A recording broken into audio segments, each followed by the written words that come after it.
What's up, Coach? Yesterday you said Fred would be a game time decision. This morning he's ruled out. Did anything change between when you talked to us at practice? Just after practice, talking to him, talking to medical staff, he wasn't 100% comfortable. I think he's maybe in the 80 range, but scrimmaged a little bit and didn't quite feel confident. So. Would you want him, you said he had sat out some parts of practice, would you want him to be back at full participation before he actually comes back for a game? I mean, that was a realist practice we had, and I don't know if we'll do anything else like that throughout the year, but he needs to have some contact and get some up and down scrimmaging, and that's where he felt a little limited. So he's got the work in, did quite a bit over the break, but that's a different than getting out there and playing, and when he did, he didn't feel quite confident enough. So I guess after these 2 games, we'll have 2 days and might get a decent practice in again before Milwaukee, San Antonio, and we'll see how he feels then. I think prior to the break, you talked about the need to evaluate things that you saw trends during the first half of the year. Can you share any of those things that you evaluated and how to correct some of those things going forward? Yeah, finishing games is the biggest thing for us. I think, you look at Minnesota specifically, the 2 games we've lost, obviously a meltdown in the game here, 16-point lead late, and then 6-point lead going into the fourth quarter at third place. And so that's been a theme of ours that we try to clean up, and that would be a big thing for us. I feel our starts have been better lately, and just overall getting back to what we did early, which was being the aggressor, kind of putting teams back on their heels.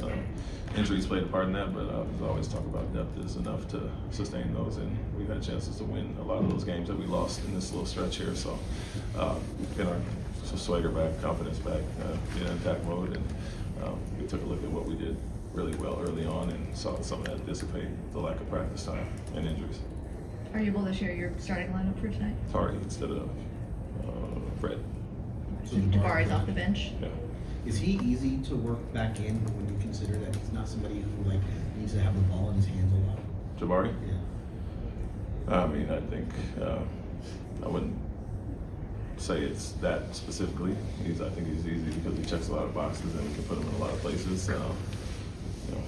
As always, started at the 4, but played up and down, 3-5 sometimes, and so you can put him in a lot of areas. And I think the fact that he's not a handler initiator for us, I don't think it's much different. Fred will be pretty easy to implement back in there when we get him back. So I think overall just his skill set and what he brings to the table, the rim protection, the rebounding, and some of the things that have dropped off with him being out will be a welcome sight to have back. And so he's to slot him back in there. Was that decision to bring him off the bench kind of based on his conditioning, or what were the factors? No, not conditioning. He had a hand injury, so he got plenty of work in as far as that.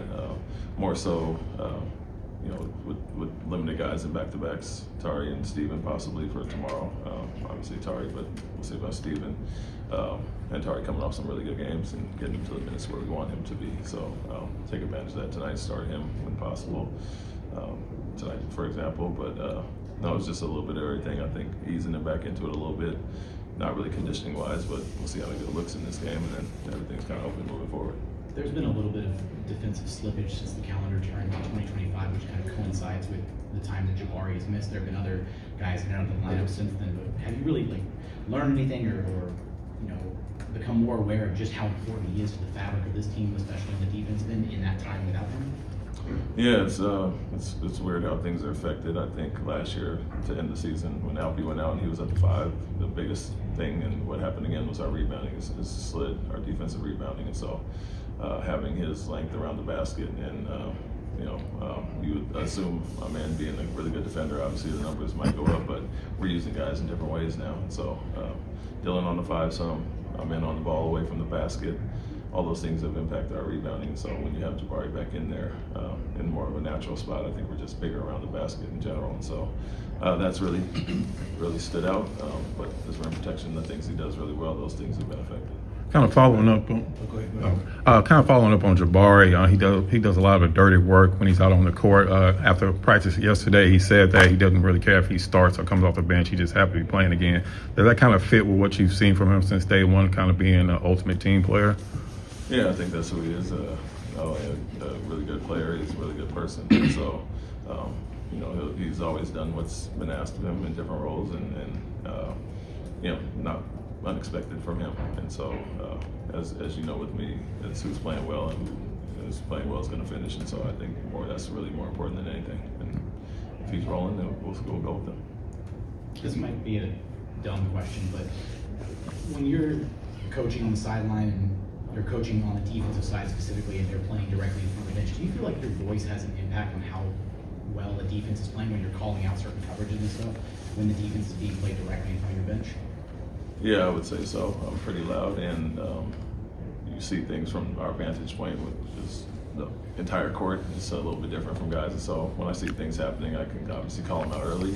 Not the way I'd prefer it to be. I prefer the guys on the court to do the talking and see things and be ahead of one step ahead. But until we're there, I'll happily do my part. And so, it's easy to say, when you have a remote and you're stopping clips and showing guys, or I see it from my view. It's a little different than being on the court. And so I'll try to help out as much as I can and call out sets and plays and coverages. Have you settled on what you want to do starting lineup-wise once everybody's healthy? No, I think it's pretty open, and we have some good options. And so, we'll see when Fred gets back, and hopefully everybody else is good to go. But we're still mixing and matching the back-to-backs, which we have quite a few of, and so that changes things on a game-to-game basis as well. Speaking of back-to-backs, you talk about how Tari, you all are monitoring him. At what point do you see him getting to the point where he can play in back-to-backs? I think we have 5 left this year, 2 in the next 4 games, and so he would like to see something possibly for the 3 down the line. But his minutes he's not on the limitation anymore, so we can play him as much as we want. And I think, like I said, it's just being smart overall. We've seen him play back-to-back early this year and how it affected him. Felt some pain and lingered a little bit, so I want to be smart as far as that. And be healthy and playing our best basketball in March and April. And so that's the plan as far as that. And if he feels really good on the second night at some point, we'll be happy to have him. Thanks, Coach. Thank you.